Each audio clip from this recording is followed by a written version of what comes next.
Broadcasting live from Starting Town in the Kingdom of Cordelia, this is TapTapConcede. Welcome, everybody, to TapTapConcede. My name is Graham.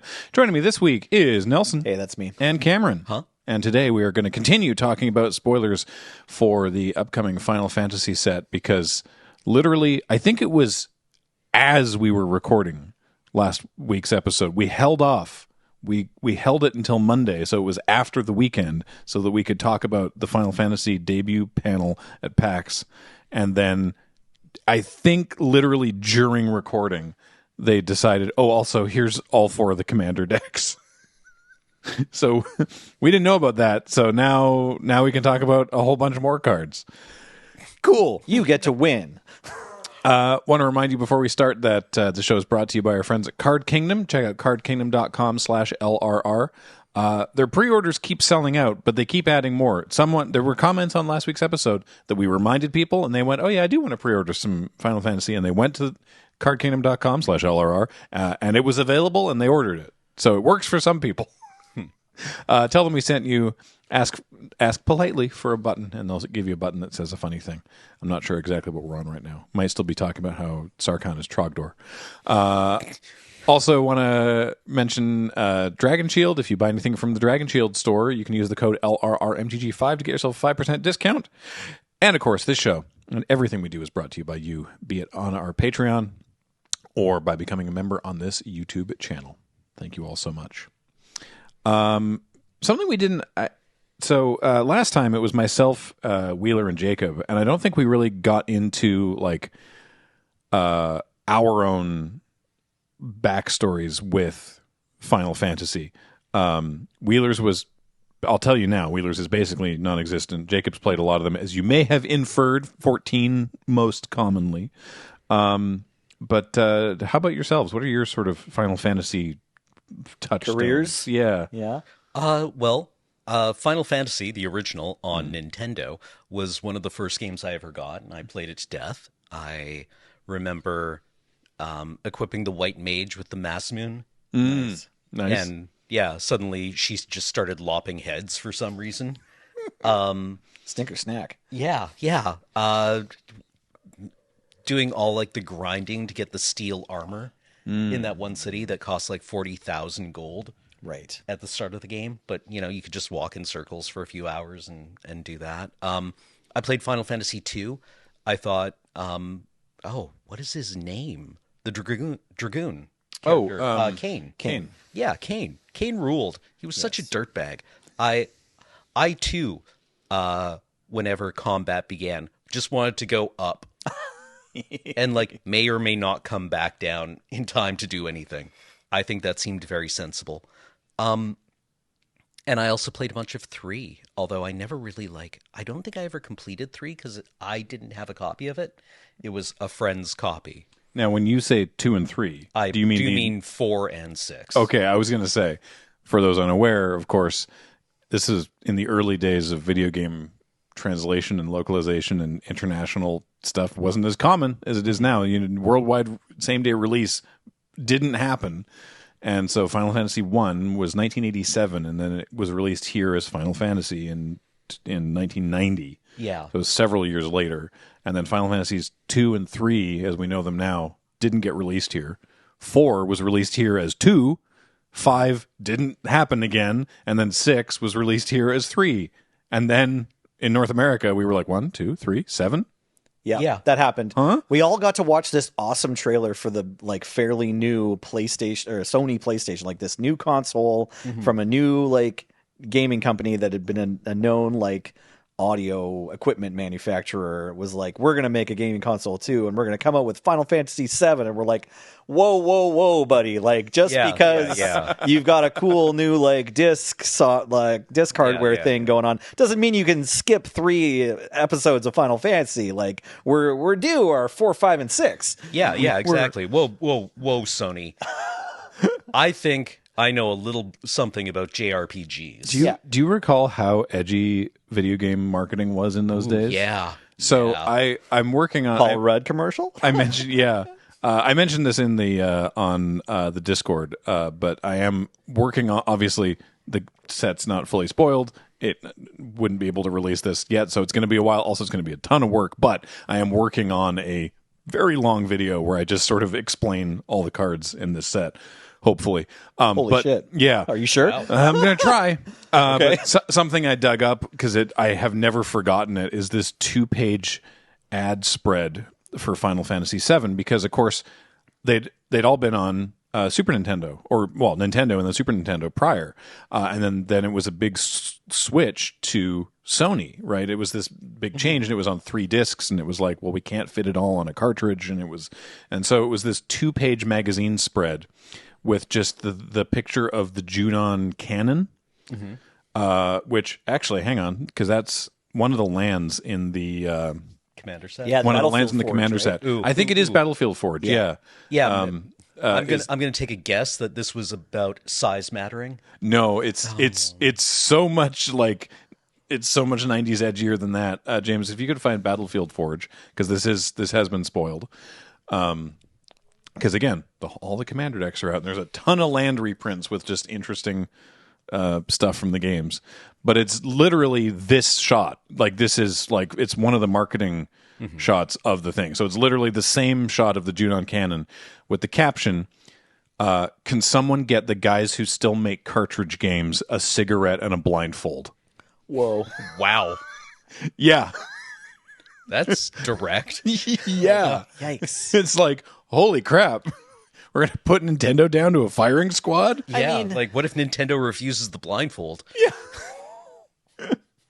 So yeah, I distinctly remember, like, the thing is, I never had Nintendo or a Super Nintendo. I had friends who did, and so I had seen Chrono Trigger and Final Fantasy VI being played, or 3, but whatever. Right. That game being played, and so I was aware of them. But 7 was my first introduction to JRPGs, and I still remember, as you say, like the TV commercial. I remember the one that was showing all the FMVs, you know, with like, it's up to one soldier of fortune, and it was all like very like overly dramatic for what it was. But yeah, because again, we had to wait a long time because Final Fantasy VII came out in Japan in January, and we did not know that, to be clear, Right. Because again, you didn't have the internet. We didn't know that this game had come out in Japan in January. We just knew it came out earlier, and then they had to take all the time Nintendo to Power translate didn't it. tell us. Yeah. Yeah. And then it was 09, 07, 97. Right. It was September 7th, 1997 is when Final Fantasy VII came out over here. And it was a pretty big deal. Yeah. It's still very, very popular. So, yeah, I've been pretty excited to see a bunch of the stuff that they've shown off in the Commander decks. Not just the new cards, obviously, but then some interesting reprints that they've sort of, like, all the reprints across all 4 of these decks have new art, and it's the same as they did for 40K or Fallout or whatever. Lord You of know, the Rings, yeah. yeah. It's all My the art's career new. mirrors Cameron's, where I played the original Final Fantasy on regular Nintendo, and then I played 2 and 3, as we called them, like we've just talked about. And I think I finished all 3 of those games. And I'm pretty sure as an adult I replayed Final Fantasy 2 because I got a copy of it. So Final Fantasy 4. And this week started replaying Final Fantasy 6 or Final Fantasy 3 for fun and, you know, relative interests with what we're doing. And then 7, exciting launch. I was a teenager. A bunch of my friends were getting into it. I didn't have a PlayStation right away, but I managed to get a hold of one eventually and played through like most of the game. And then again, later as an adult, played through all the way through it to the end once like the PlayStation 2 was out. It was like easy to get a PlayStation 1. And then what about the newer games? Like I played through 9 on like a weekend. Like I didn't finish it, but I played like 30 hours of Final Fantasy 9 in 4 days, renting it from the Right, store. yeah. And then like similarly later I got a hold of 8 and played through a bunch of 8. I didn't quite finish it, but played it a lot. And then have basically not played any of the other games that are more recent than that. I am basically only familiar with 8 in the form of evanescence-based AMVs. Sweet. Okay. Yeah. All right. There are some big monsters in 8. Yeah.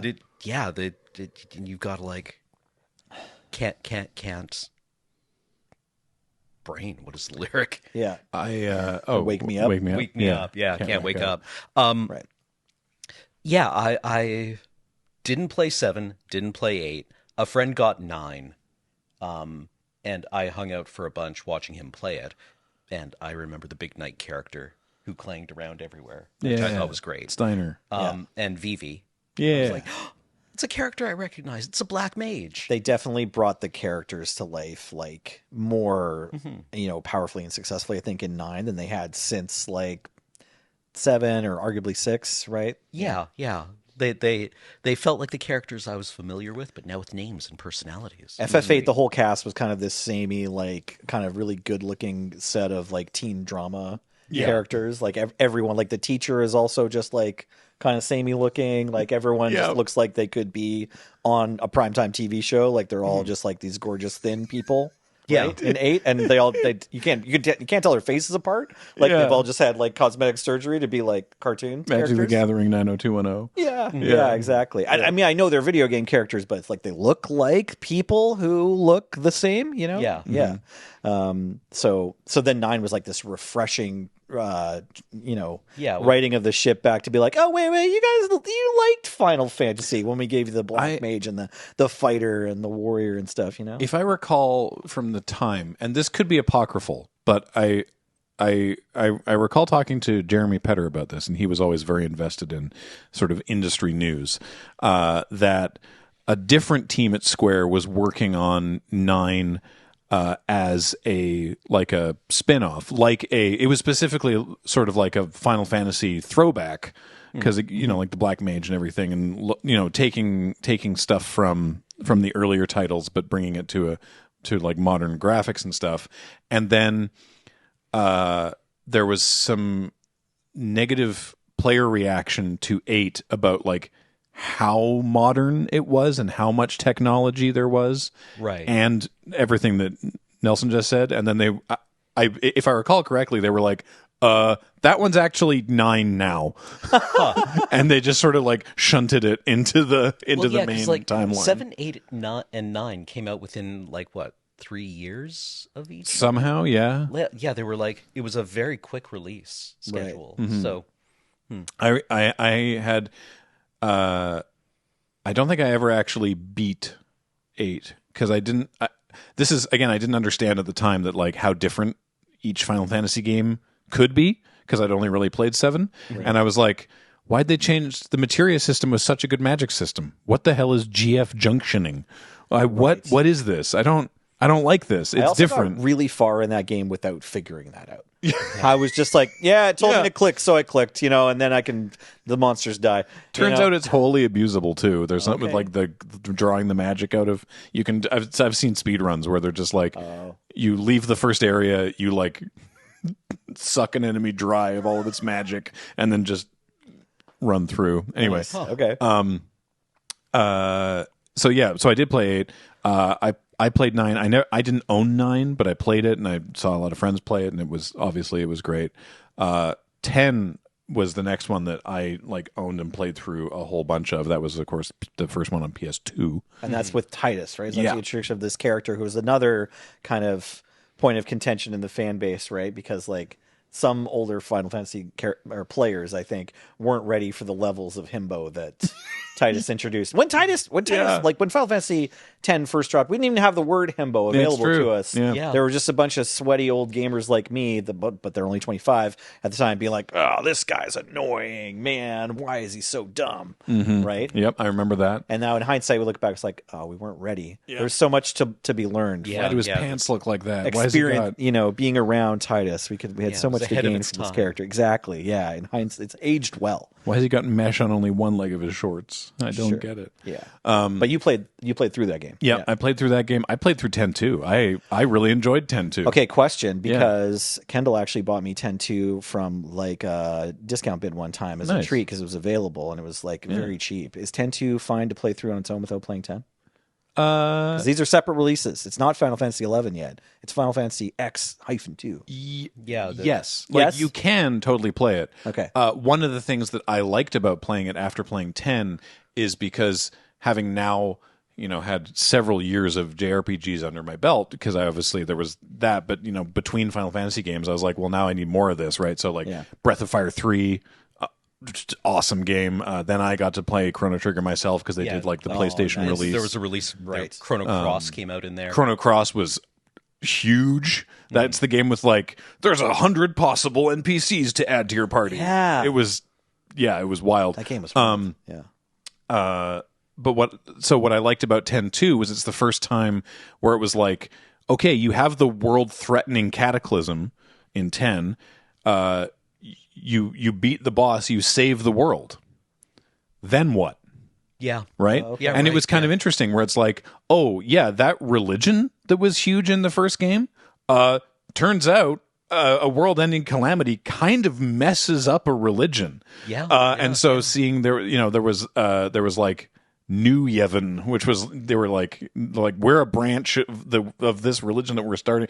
Seeing the like political and this is like not big in the game either. The game is mostly about running around changing clothes, but the seeing what happens after the end of a JRPG, I thought was pretty interesting. Having said that, no, you don't need to have played 10. Sure. And yeah, it's fun. And honestly, like the dress spheres, that's what they call them. The job system in that game is clothing based. Oh. So when you only have three party members through the whole game. It's only these three.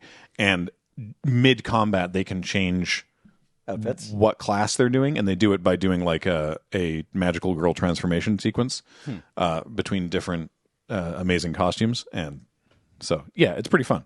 Cool. So yeah, played that. Obviously never even touched 11 because they were like, we're going to put an MMO in the mainline numbering system. They did that twice. Yeah, I know.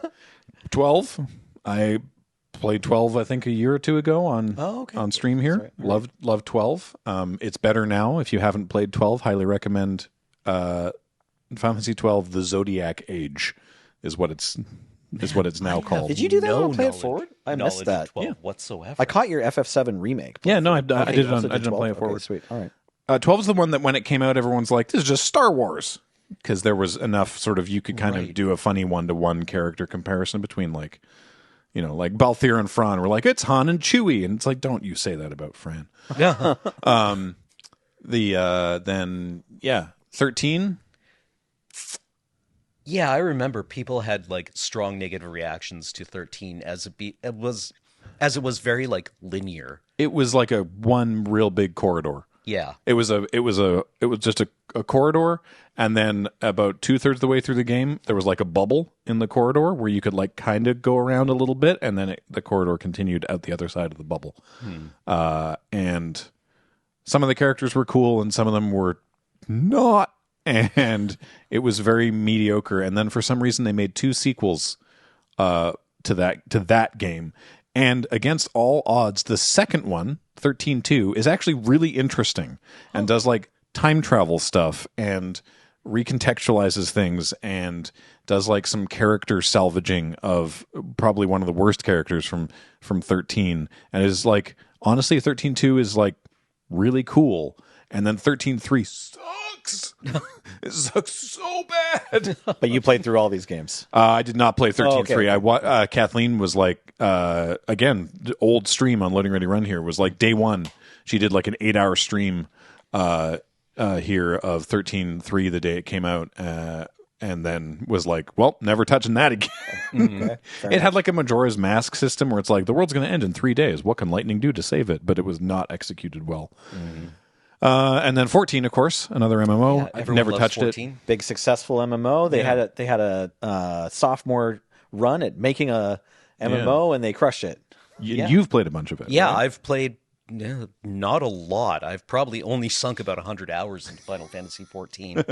And I spent most of that crafting because I really liked its crafting system. So I just made like the tallest bunny boy you could. Right. Because the bunny boys are supposed to be very small, so I made a huge one. I was playing as a black mage.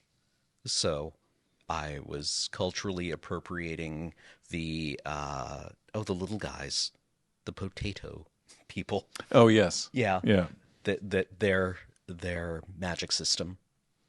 And I was having a lot of fun with it, but man, that's a lot of video game. Because you get to points where it's like, I need to find a raid. and Right. I'm just like not vibing with it. Mm-hmm. But they did have a bard profession because they called the classes professions in those days. I sound like Abe Simpson. Yeah. But you could play the instrument using a MIDI controller. Oh, that's sweet. Yeah, and you could actually play music. So I once got to sit in an inn and listen to a bard play all of the Goldberg variations. Whoa. And that was like another player just like really Yeah. doing that live. That's Yeah. great. That's amazing. Yeah. Wow. Take that, concerts in Fortnite. Then 15, which I didn't play a lot of because I found it kind of annoying to play because this was like Square's. This was the boy band one, right? Yeah, this was Lad's Road Trip. It's literally a bachelor party. Okay. That gets interrupted by the end of the world, which, I mean, That's an interesting concept. yeah, no, thematically, I think it's fine. And I don't have any particular derision for actually like the story or the characters or anything.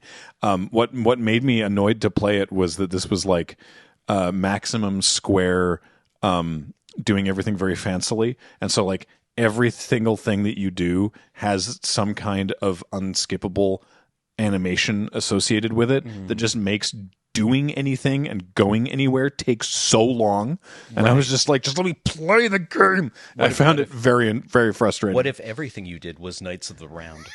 Oh God.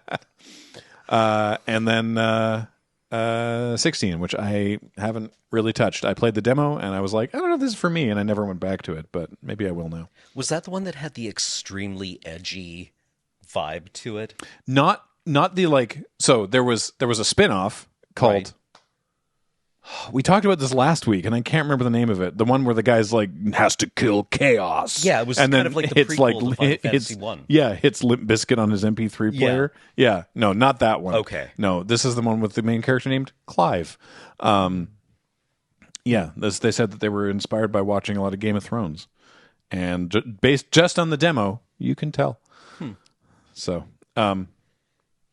having said all of that, we're 20 minutes in. We should look at some cards. Oh, right. Yeah, what are we doing here? Magic the Gathering. Yeah. Right. Anyway, so this, I think the takeaway from that is that we all have memories of a Final Fantasy. Yes. Right. Yeah.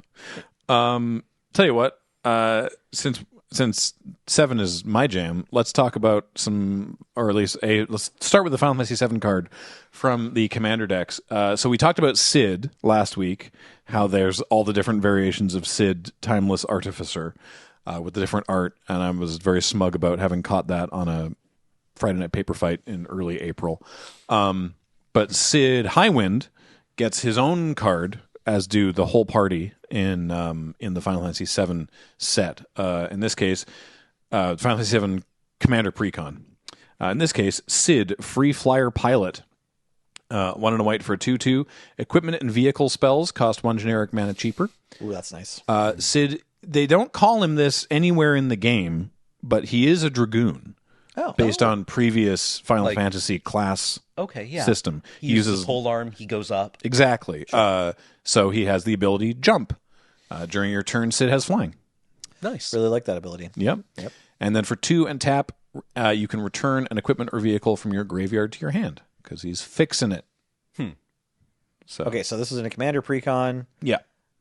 And seems like a great include for other equipment or vehicle commander decks. I could maybe see playing this Canadian Highlander too. Yeah. Gladiator for sure. Yeah. What happened? No, my thing. Here's an interesting removal / wrath. Okay. Kinda, maybe. So Cloud's Limit Break. This is a tiered spell.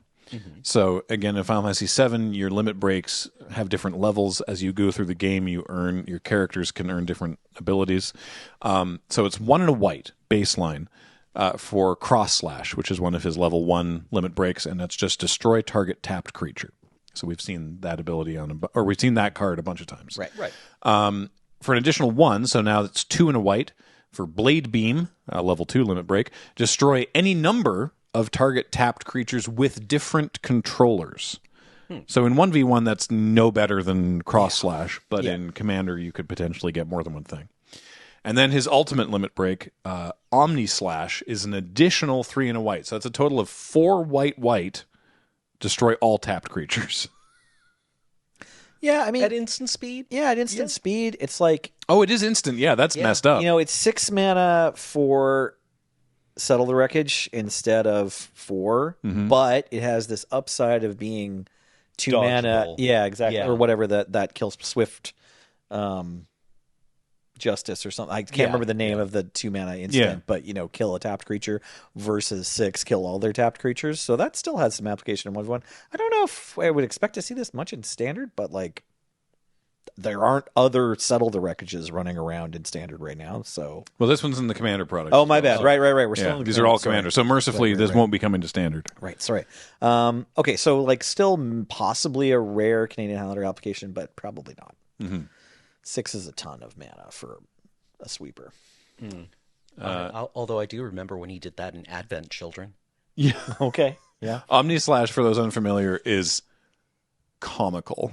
Yeah. in its execution, even in the original game, because it's you know, you go Omni Slash that enemy, and he just goes ham. Like you can sort of like see it in the art. He just keeps slicing them, right? and then does a big final like and then if they don't die at that point, it's probably the final boss. Right. Like Omni Slash kills most things. Oh, this is fun in the way that it's like the art is a literal like propaganda poster, which is kind of funny. The Soldier Military Program. Oh, okay, I haven't seen it. In the game, you know, 14-year-old Cloud is like, I'm going to go join Soldier. I'm going to sign up for the military. It's 2 and a white for an enchantment. At the beginning of combat on your turn, choose one. If you control a commander, you can do both. Either make a 1/1 soldier or put a counter on each of up to 2 soldiers you control. So you just recruit more soldiers and make them better. Yeah, kind of like a Bitter Blossom. Yes. In white. Absolutely. 3 mana, but, you know, Shivam's knees are probably getting weak just looking at it. Make your guys big. It's pumping out 3 power worth of stuff every turn for free, assuming you have your commander. And, no bad things to say about this card. Makes soldiers every turn. Seems pretty sweet. Has a job, does that job. Does that job, yeah, for sure. Keeps pumping them out.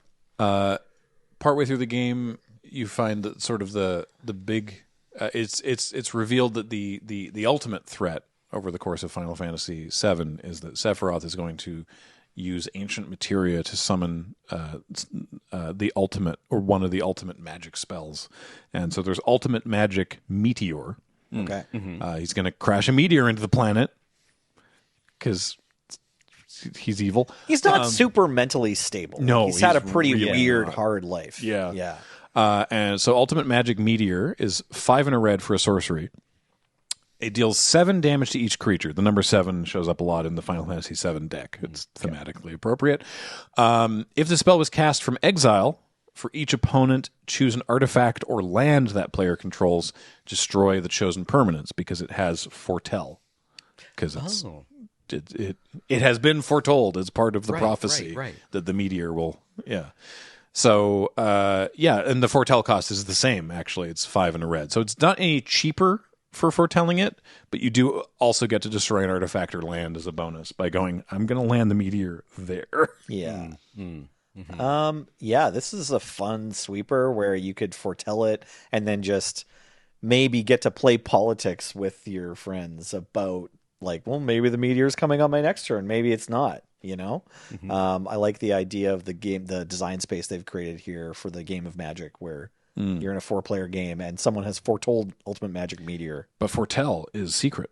Oh, my bad. Sorry. You were I'm thinking of plot. Plot. Yep. Well, it's still, you can still tell people, I guess. For sure. I guess you get, right. Sorry about that, everyone. Yeah. So when you foretell, it's face down. So you could still tell everyone, as Graham's saying, and do the same thing I was talking about. Or you could be bluffing and maybe your Final Fantasy VII deck has a bunch of foretell cards.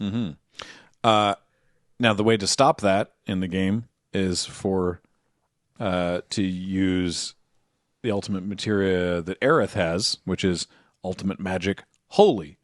Okay. And so that is 2 and a white for an instant. permanents you control gain indestructible until end of turn. And then if this spell was cast from exile, prevent all damage that would be dealt to you this turn. And it also has foretell for the same cost, which is 2 and a white. Exciting. Yeah. I was looking at Aerith's card and realized that it is actually functional to run her in Aristocrats. Fair enough. I was thinking maybe Sephiroth too. Right? Which Aerith? Oh, yeah. I actually want to talk to Cameron about Sephiroth and Aristocrat specifically. But which Aerith are we talking about here? She has a dies clause. Yeah. Aerith Gainsborough, right? Of course. 2 and a white for a 2/2 lifelink. Oh, right. Aerith Gainsborough from the... Okay, so this one is in the main set. Aerith Gainsborough. There's another Aerith in the... No, it's fine. There's another Aerith in the Commander product. Just to confuse everyone.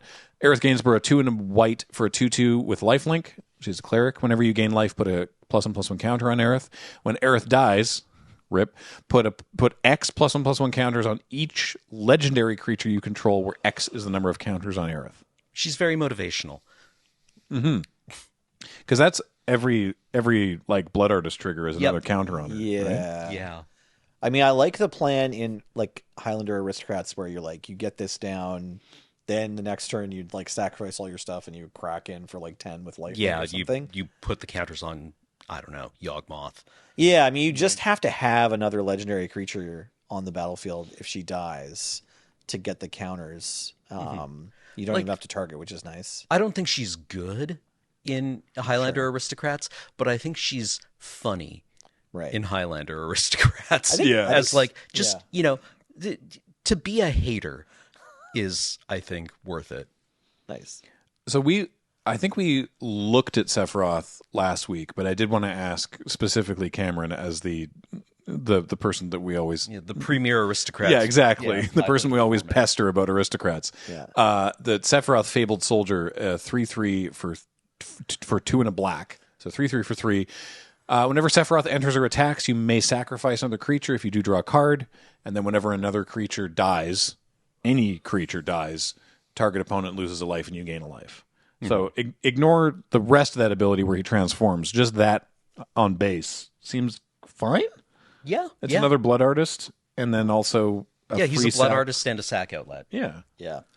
And it doesn't have the like creature you control clause. It doesn't have non-token creature clause. It's like I think this is just Blood Artist. Yeah. It even kind of fights their Caracas, which is like big in Canadian Highlander, right? Like you have to spend mana, but at least you get that it enters trigger. Yes. Yeah. So, and then if a bunch of things die, and it's the 4th time that second ability is resolved this turn, then you get to transform Sephiroth into the One-Winged Angel. It's a 5/5 flyer. When it transforms, you just get a Blood Artist emblem. Yeah. sick. You get an emblem with whenever a creature dies, target opponent loses 1 life, and you gain 1 life. And they can't remove that.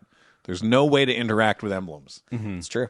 So that's exciting. And then sack any number of creatures. Oh, yeah. Draw that many cards. And then when he attacks, and again, because this is just the transforming, this is just a flip. If Sephiroth was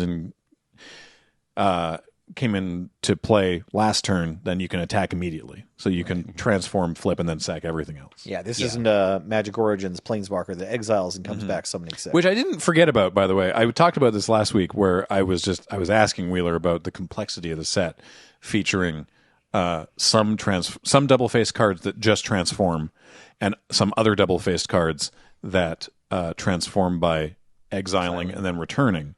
And some helpful people were mentioning in the comments that the reason that is because they turn into sagas, and the sagas getting their counters is part of entering the battlefield, so they have to do that or they don't work. I understand that. My question was just, both of these things exist in the same set, and during the episode, Wheeler reminded me, that happened pretty recently in March of the Machines.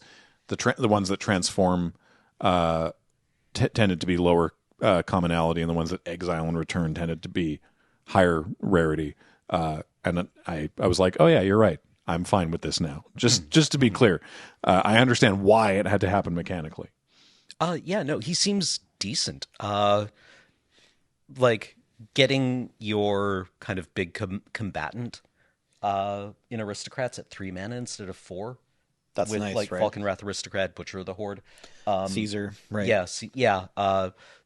that's pretty good. I wish he had haste, but then again, I wish for a lot of things. Sure. Right? Yeah, I think no it's enough haste. card that it's definitely worth experimenting in. Yeah, game, 3-mana, however. 3/3 with an ETB trigger, and is a blood artist is like I think decent. Yeah, I think it's probably worth sleeving up. for sure. Yeah, I like the card. I wonder what the alt arts are like. There's a lot. I can only begin to imagine how many alt arts there are for Sephiroth. Right. So there's another Sephiroth in the Commander product, as you may be shocked to learn. Sephiroth Fallen Hero. Is this the one that does the -2/2 sweeper? Nope. Oh. So this is 3 red white for a 7/5 with Genova cells. And so that is a flavor ability that whenever Sephiroth attacks, you can put a cell counter on a creature until end of turn. Each modified creature you control has base power and toughness 7/5. So he's infusing your other creatures with the power of Genova. More on that later. And then the Reunion is for 3 mana and sacrifice a modified creature. Return this card from your graveyard to the battlefield tapped. So that's if Sephiroth is in your graveyard, you can bring him back by sacrificing a different, Genova infused creature. I guess is the thing there. So that's neat. Yeah, it's neat. And then the So part of his backstory is actually just dying. yeah. Yeah. That's the thing is like, you like over the course of the game, it's like, oh, like wait, Sephiroth is over there, and like, no, I thought he was dead. Like Sephiroth is dead, right? Is he not? Yeah. And yeah, he is. And what you're seeing is not what you're following is not Sephiroth. And then eventually you do find Sephiroth, but he's been like crystallized in Mako in the planet. It's there's like 40 hours of game in these events. Yeah. There's a lot going on in that game. I'll be honest. I played Final Fantasy VII in the 90s, like as we were discussing, but all I can really clearly remember is like, this game starts out where like some resistance fighters from the slums are going to blow up a factory, and then they're like trying to get out of there, and then I don't know, you get out into the world and some other stuff happens. It's kind of a blur. I think another video game came out that held my interest. Yeah, it's going back to it once you know everything that's happened. It's really neat to see moments in the game where like Cloud is like, yeah, no, I remember this happening and this happened and this happened, some years ago, and Tifa, who also was there, is sitting there like, yeah, that's what happened. And in her head, like you realize from later, in her head, she's going, you weren't there, dude. Right. How do you know this? Right. That's wrong. And it's the way that they slowly reveal that in the game is, I think, really, really cool. Huh. There was something else from the 7 deck that I'm trying to remember what it was that I wanted to talk about. We were looking at Sephiroth, and now I cannot recall. Oh, actually, can we see? Is it Arcane Signet? I'm gonna lodge a complaint. Okay. Because so in the main set they showed that there was at the PAX debut panel they showed that there was a card for the Buster Sword, for Cloud's sword. That's in the main set. They haven't shown what that is yet. Yesterday we saw that they're doing some secret layers with they call it like the vanity treatment, which is just reprints but with new names and art. And there's a one for the secret layer that is Umezawa's Jite. Right, as the Buster Sword. As the Buster Sword. And I saw some people on Blue Sky were like, but a Jite is like a dagger. And like they could have, if they wanted to do a Buster Sword equipment, there's all these swords in Magic that they could have done. So this, I'm sorry, James, there's an Arcane Signet in each deck, and this is the one from the Final Fantasy VI deck. The one from the Final Fantasy VII deck, the Arcane Signet, is also the Buster Sword. What? They're using like the materia slots, or they're highlighting specifically the materia slots on the Buster Sword, with some with some flavor text from the materia tutorial from Sephiroth explaining how the materia works. I'm just saying, I think there's other things from 7 that they could have used for the arcane signet that's not just the Buster Sword again, as iconic as it is. Mm-hmm. And as a big of a fan of 7 as I am, I just think, maybe something from like Bugenhagen's telescope, or I don't know, something from the Temple of the Ancients. Maybe that's kind of arcane, right? There's probably like the big weird clock room in the Temple of the Ancients. That might have been cool to see. I don't know. Get me Gavin on the line, Daniel. I mean, I should say, speaking of the Temple of the Ancients, if we take a look, I was just looking through all the lands and going, oh, it's just constantly pointing at the screen, going, thing I remember. But the where is it? There's so many lands across these. I mean, hey, if you want to get a bunch of useful fixing, these commander decks are chock full. Are they? Yeah, because we've seen Battlefield Forge. I assume, are they doing all the pain lands? Got I guess more duels. Because like not just all the pain lands, but because like Yavimaya Coast and like Caves of Koilos don't make sense. That's true. Right. They didn't. The naming of the pain lands doesn't all have a usable Final Fantasy. Yeah. Jungle Shrine. That's the one. Jungle Shrine is the Temple of the Ancients reprint of all the lands are reprints in the commander decks. All the lands are reprints, but Jungle Shrine is the Temple of the Ancients from Final Fantasy VII. Nice. But yeah, we've got some of these tri-lands. We've got the ones, I don't know what they're called, the ones that you pay a generic mana and tap and you get to one, like Mossfire Valley. Yeah, there we go. Okay. This is oh god, what's the name of this town? It's where Sid lives. That's his failed rocket in the back there. Right. I can't remember the name of that town now. Me neither. Sorry. Yeah. So there's those. There's just ones that enter tapped. There's the ones that there's Every day, like Rootbound Crag. it tilts a little bit more. Same. So buddy. like, did Sid just leave a rocket in the middle of a town that's presumably filled with hydrazine and You launch it later in the game. nitric acid? Yeah, it takes off. I bet it does. it'll burn up in the atmosphere.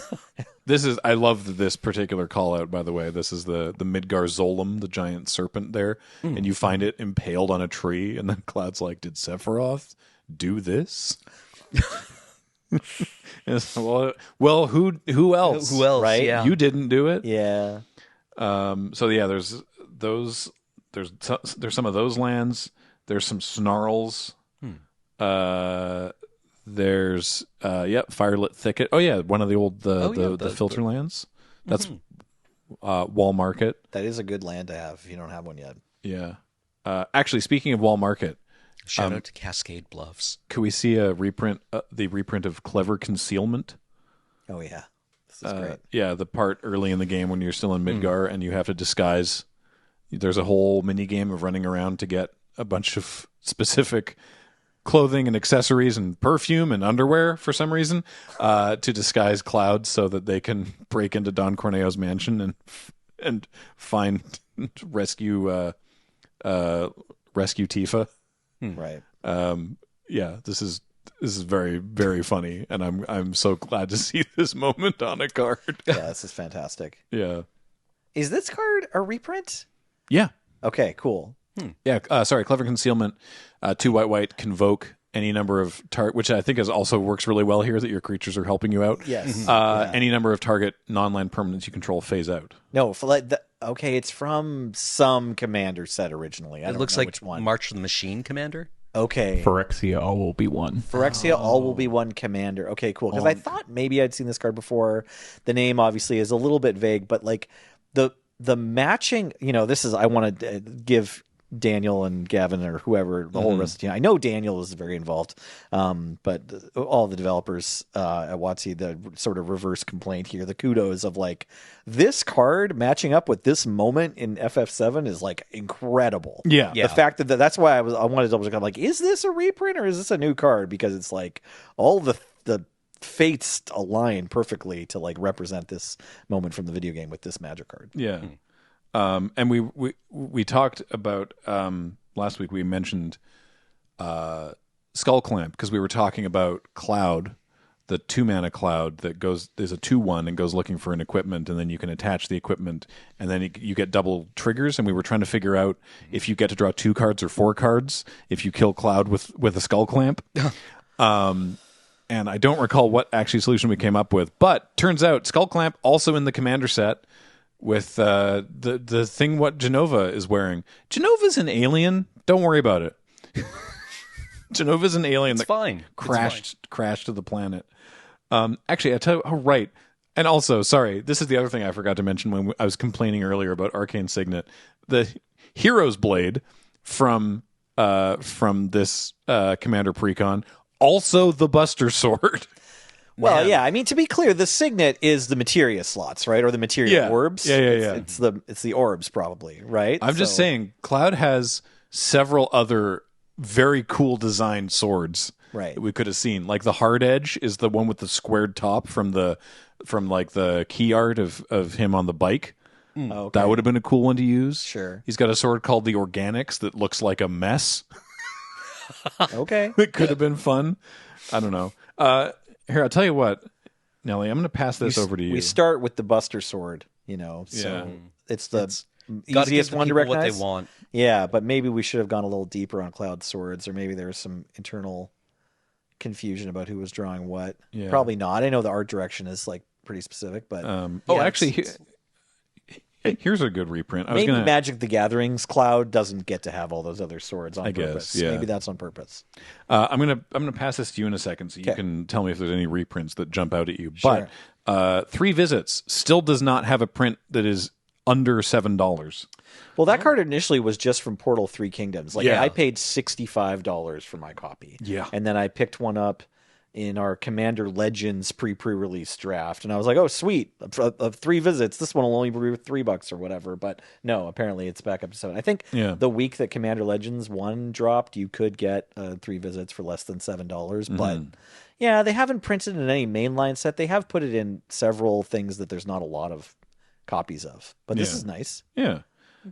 So that's good stuff. I'm going to go to the top of the reprints here. There's some very good reprints with excellent art, but let me know if anything leaps out at you while reprints, I talk about one of my favorite ones. This was me getting really excited and a little emotional seeing the new art for Rampant Growth because again, if you've beaten Final Fantasy VII, if you haven't beaten Final Fantasy VII, spoilers, I guess. But Final Fantasy VII ends. Yeah, if you have, you beat the boss. You get resolution for the characters. The end credits play, and then after the credits, 500 years later, and Red 13 is still around with his presumably like grand pups, right? All the family of Red 13, right? And it's unclear if it's just that Midgar is abandoned or if humanity is gone. But the planet is reclaiming the Mako reactors and Midgar, as you see here. That like that goal, the planet was saved, right? Right. Like you did that, even if eventually humanity died? ? We don't actually know, right? It could just be that people abandoned Midgar and learned to live in better harmony with the planet elsewhere. But I just think this is just a gorgeous piece, and you can see real small in the foreground. You can just maybe at this distance you can make out just the glowing tails of there's 2 little Red 13 figures in the foreground at the bottom there, looking out over the thing. There's this cool little scene that plays after the credits. I would have made this Harrow. Oh, because you have to sacrifice the land to get the land. Very clever. Oh, that's good too. But maybe they wanted Rampant Growth. Probably they just wanted Rampant Growth. Yeah, more Rampant Growth. Everyone loves Rampant Growth. So I don't remember exactly when this moment is, but I'm sure I played through it. But the card Secret Rendezvous. Oh, yeah. I really like. Again, this is sort of like the concealment where you're just like, oh my God, this card matching up with this moment where they're like in the diner or the train car or something watching the fireworks. And Did I see on social media that there's multiple arts for this? So this is the one in the deck. Okay. Yes, the secret rendezvous, your date with Tifa. Right. At the Gold Saucer. This is on the Ferris wheel. Okay. As all the fireworks go off. But there are, in the original game, it's possible through judicious use of specific dialogue trees and the way that you treat the other characters. Right. Other options are possible. Okay. Here's the one with Barrett. You can have a date with bros. Barrett. You can have a bros evening. One with Aerith, and also one with Yuffie. Right. And I believe that these ones show up in, I guess, collector boosters. I don't actually know where you can get the other options. I assume it can only be collector boosters, but the one with the shall we say the default with Tifa is the one that's in the Commander set. But yeah, what a great pickup for a secret rendezvous. Yeah, I love when they do these the alt hearts. Shout out to Fallen Empires. Yeah. In this is where I complain briefly about the remake versions, which is that you have different like likability tracks with different characters. Okay. And this is from the game design realm of punishing you for playing the game correctly, which is the way to determine who you get to go on the date with in the Gold Saucer and Rebirth is just who you have the highest like relationship with. Right. And everyone in the game has like side quests that like you'll start a side quest as Cloud and then some other character will just pop in and it's like, oh, this is a Tifa side quest or this is a Barrett side quest. And you don't know that before you start it. Okay. And so unless that plays and then you just go, well, now I'm not doing this side quest, then relationship will be affected. So because if you complete one of those side quests, you get positive points with that person. Okay. Right. And so if you've just gone through the game normally, doing every side quest available to you, as I feel like you're supposed to, then when you get to the Gold Saucer, you have no way of knowing who you're going to go on the date with. It's going to populate one at random. Yeah, and so the options are you've got Tifa and Aerith and Yuffie, and I think there's like and Barrett, and then I think there's like a lads' evening with like Sid, Vincent, and Kate Sith, or if you're me, Red 13, which gotta be sorry Nanaki, gotta be the lowest on the list of the people I was interested in going on the Ferris wheel with. Yeah. Aww. Yeah, that's like in Mass Effect 3 when you have the party on the Citadel DLC. If you are not romancing anyone, as I was not, because I felt it was inappropriate for a military officer to date one of their subordinates. Right. I feel that is unethical. You wind up waking up in the morning with the Prothean, who is like this racist old man. And I had to pave the save.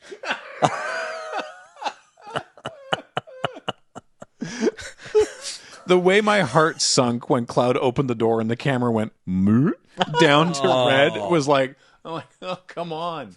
When you beat the game, you get to go back and just be like, you just get to choose. You go, show me this cutscene, and then it does it. But it was like, because I was just playing every side quest that you come across. I didn't know that that's how it worked, and it's like that I should have waited until later in the game to then go back and do this. It's silly.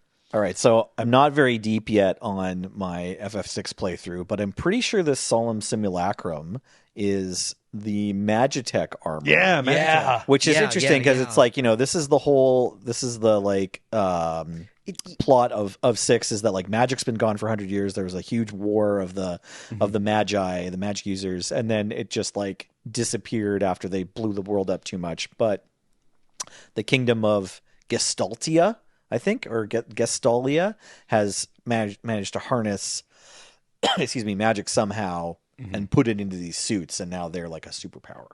Yeah, I think also like this is great, and I always love seeing a new Solemn Simulacrum variation. I think Magitech armor itself is also a card. Oh, yeah, like this seems like an odd way of love Magitech armor in FF6. This doesn't feel like a Magitech. It doesn't feel like a Solemn Simulacrum. The art's right? good, and like it is a robot suit, but like a Yeah. Solemn supposed to be its own entity, right? Like its own intelligence, and also the vibe of like what you do with Magitech armor isn't really. I mean, I guess you go and claim land with your soldiers, but like I suppose so. this thing fires like powerful beams of lightning and stuff. Like it should have like a high power or whatever. My bad. There's a Magitech scythe. Oh, okay. It's a 4-mana equipment with a test of your reflexes. When this equipment enters, you may attach it to target creature you control. If you do, that creature gains first strike until end of turn and must be blocked if able. And the equipped creature gets +2/+1, and it only equips for 2. What a boring card. Yeah. That's too bad. Yeah. It's from 14. Yeah. We really wanted a Magitech armor vehicle. Like that would have been, I think, the best sort of fit. Yeah. But like Cruise 1, because like yeah, what's her anyone name can jump in. pilots it? Yeah, for sure. Terra pilots at the beginning of the game while she has this like slave crown equipped. Yeah. Where she doesn't even get to like make her own decisions. Yeah. Right. Yeah. Her mind is being controlled by Kefka or the soldiers or whatever. Oh, is that the Mind Stone? Oh, possibly that would make sense. I didn't notice that in the Mindstone reprints, but maybe there's one Mind that's Stone. like, oh yeah, Yep. a relic that greatly enhances the magical power of its wielder. No, that doesn't seem Oh, correct. no, that's probably Maybe this is just some other that's probably just the equipment. accessory tiara, which okay, fair often enough. shows up in Final Fantasy games. Yeah, now that I mean, I'm remembering it. obviously adding one more mana or sacrificing a draw card doesn't really communicate the vibe of. It'd be like Mind Slaver or something, as Right. like that would be a better reprint. Yeah. But I don't know if they want to put Mind Slaver into a commander deck. But like that's essentially what was happening, right? Like the vibe of Memnarch's Mind Slaver device or whatever from Mirrodin. I don't know. Right. It's kind of what was happening to Tara Brandford at the beginning of that game. Did you notice while you were scrolling through any other things that you're like, oh, that's a good reprint? To Yeah, have? for sure. Yeah. So in from the Canadian Highlander perspective, like getting another art for Baleful Strix or just like a printing of Baleful Strix yeah, is nice. This yeah. isn't a super expensive card, but it is a card we still play pretty regularly. And so just like if you don't have one or if you don't love the initial art, I think probably something's wrong with you because Niels Hom just absolutely that crushed Niels it, right? Hom Yeah. watercolor. It's Yeah. not watercolor, but it's I a think, gorgeous piece I think of it's artwork. Niles or Niels or whatever. Yeah, I think that's the original artist. It's fantastic, but it's nice to have options. So Yeah. Getting more of these Right. into circulation. yeah, so Love it. there's a new Baleful Strix, so that's cool, and there's also a Reanimate, which is a pointed card now, and I think not going to leave the points list. So one Just of the decks full has Reanimate? That that. seems correct. Oh yeah, damn. And then it's from 6, so the world's about to learn the meaning. If you haven't gotten this far in my replay, what this means, but Am I misremembering? Because again, I whoops, goodbye. I didn't play a lot of 6 myself. I've seen it played, but am I misremembering that like there's a point at which a bunch of the folks die and then come back later? yeah, possibly. From my memory of my first playthrough with it, you get chased by the Empire for a while, and then eventually Kefka succeeds in pulling off his like Coup. big Yeah. coup. Yeah, Yeah. like he is his sort of heel turn even within the Empire. Like he defeats or reveals that the Emperor was a pawn or whatever, something like that. Somehow he comes out as like I'm the real king, and also like the world is turned to ruin, and you have like a whole like map flip, and so possibly at that point, yeah, a bunch of people die, Because they also reprinted in that deck is like characters. is Rise of the Dark Realms, Okay. which has put all creatures from all graveyards back onto the battlefield under your control, and it looks like everyone's there. Okay, fair enough. Yeah, so possibly 'Cause I think Terra resurrects everybody. that might be the case. Again, think it's so, yeah. I am out of practice on 6. It has literally been 2 decades since I played 6 last. Yeah. Maybe 3. 2.5. A friend played it like in the early 2000s. Right. Well, maybe there'll be a part 3 of this podcast where we can come back to that one. Yeah. Ooh, there's a Torrential Gear Hulk. Cool. Yep. That's yeah. fun. There's Sublime Epiphany's in there. Another pointed card. There's a copy of Dig Through Time, and I also don't know which game 14. this is playing from. This is from Final Fantasy 14. Okay, cool, nice. Yeah, this feels like an Emmett Selk card. Okay, yeah, I'm not familiar. He's a friend of mine described Emmett Selk as offering a deal where like say we could bring back the Library of Alexandria, but everyone who had ever like browsed 4chan had to die. Oh. Even just browsed it, hey? Yeah. Interesting. What a wild. Yeah, he's very like, no, I'm going to return like my fallen kingdom, which was like this mythical place, to existence. Okay. But this fallen world has to be destroyed. Okay. Dang. Fair enough. And like, to his credit, he makes a compelling argument. Yeah. So I realize we spent a lot of time talking just sort of generally about Final Fantasy and not as much about the cards, but the point is I'm very excited about all of this. Yeah, I like this franchise, this anthology franchise, I guess, with its 2-dimensional grid of sequels. Yep. And there are installments that I enjoy and installments that I'm completely unfamiliar with. Yeah. We talked about this last week. Have you all played Tactics? No, but I've heard it's like, incredible, but that one missed me. Yeah, Tactics is like the big hole in what I feel is like the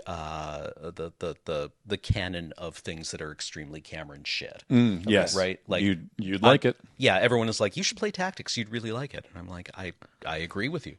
Yeah, I probably would too. Yeah. I should play it. I have no slights against it. I played Dragon Warrior and Secret of Mana and Chrono Trigger, but Tactics didn't.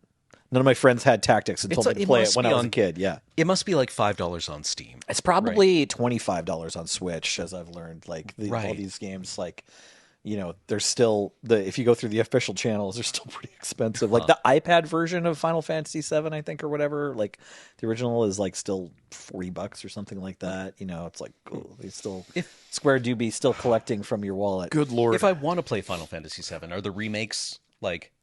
Yeah, the remaster was pretty good, right? Or Yeah, like are those where one would start, or should one go back to the original? Oh boy, what a question.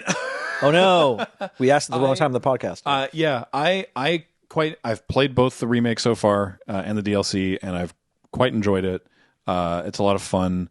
They add a lot of entertaining gameplay. The tone is there. The characters are fun. The combat, while real time, is exciting. I have some big asterisk problems with some of the narrative and theming compared to the original. Like they're fundamentally changing the thesis of the games, which I don't love. And I'll happily talk about that maybe in some other form, because I don't think at the end of an hour long of Tap really is the great place for it. We made Graham's super long video he's making even longer. Yeah. But yeah, you absolutely could start there. Okay. I would probably suggest you start in the original just because it's really fun. But yeah. Well, I mean, like, there's always the question of like, well, has the game aged well in gameplay? And whenever I am like discussing something like this, something that I enjoyed that came out like 20 years ago, I always try to keep in mind, like, no, I took it as it was, and I should trust other people to be able to do the same. Right. The more recent localization of the original that was done by more than just one person that omits making Barrett randomly talk like Mr. T all the time is an improvement. Okay. The original, honestly, a lot of the original game has aged shockingly well, considering, especially, as I mentioned earlier, there's the whole side quest where you have Cloud dress up like a woman, and that isn't crappy in the original game. Yeah, actually, that's fairly impressive for, like, we were talking about 90s edge. Yeah, I'm not saying that, like, every NPC thinks it's the greatest thing, but, like, the game does not present it in a crappy way, which is, again, refreshing for 1997. But yeah, again, like the localization was clearly done hurriedly, and there's a lot of, especially in the early game, it evens out later, but in the very early game, Barrett literally is like, like, oh, that foo, like, oh shit, like he swears a lot and he calls people foo. And it's like, just because he's kind of a big black guy doesn't mean he needs to talk like Mr. T. Yeah, and they've fixed that in later localizations, which is nice. But otherwise, I think it holds up very well. Okay. Yeah. And I hope that this holds up well, because we're going to be talking about more Final Fantasy for a while. What's up? Fingers crossed it holds up yeah. well. You Yeah. know, I mean, maybe you're watching this podcast 40 years from now, and it's like, I hope we did okay. Yeah. Maybe you're watching this 500 years from now. Whoa. Yeah, tell us how the plants are doing. If you want to get yourself some Final Fantasy, hopefully, head over to Card Kingdom, cardkingdom.com/LRR. If you want to get anything from Dragon Shield, LRRMTG 5, and if you want to support us, we super appreciate it. And you can do that on our Patreon or by becoming a member on this YouTube channel. Until next time, I have been Graham, joined by Nelson. Hey, that's me. And Cameron. James has been on tech. Heather gets these online. Thank you all so much for watching and listening, and we'll talk to you next time. Bye, everybody.